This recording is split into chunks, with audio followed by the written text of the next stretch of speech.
When I was 17, I worked part-time at a small bookstore in a quiet neighborhood.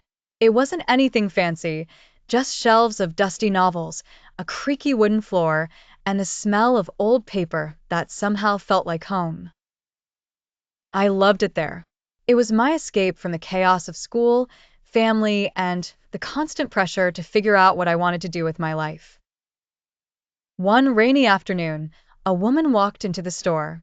She looked to be in her late 30s, with tired eyes and a stack of envelopes in her hand.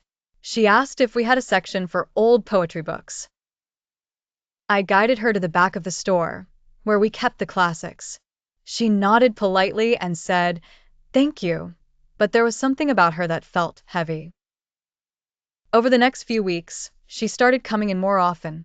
She'd browse the shelves quietly, sometimes buying a book, sometimes just sitting in the corner and reading. Eventually, we started talking. Her name was Marla. She used to be a teacher, but had stopped working after her son passed away in a car accident 2 years ago. She told me that her son, Jamie, loved poetry.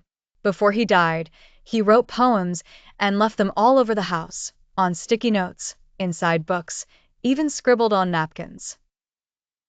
After his death, she started collecting them. The envelopes she always carried? They were filled with Jamie's poems.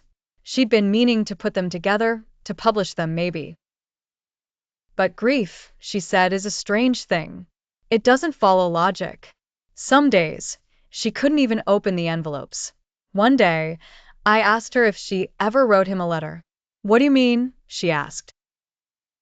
"I don't know," I said. "Like a letter to him, telling him everything you didn't get to say." She paused. "I started one once, but I never finished it." I told her that maybe the point wasn't to send it. Maybe the point was just to let it out. That night, after my shift, I sat at my desk and wrote a letter to someone I hadn't spoken to in years, my dad. He left when I was 10, and I never got the chance to ask why. I cried while writing it. I never sent it, but it helped. It really helped. Weeks went by, and one morning, I walked into the bookstore to find Marla waiting for me, holding a single envelope. She looked different, lighter somehow. "I finished the letter," she said. I wrote to Jamie. "It was the hardest thing I've done in a long time, but I feel better. Thank you." I hugged her. There wasn't anything else to say. A few months later, she self-published Jamie's poems in a small book titled The Light Between Shadows. She dedicated it to every broken heart still learning how to beat.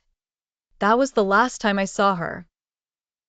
Years have passed since then, but I've never forgotten Marla, or the lesson she taught me.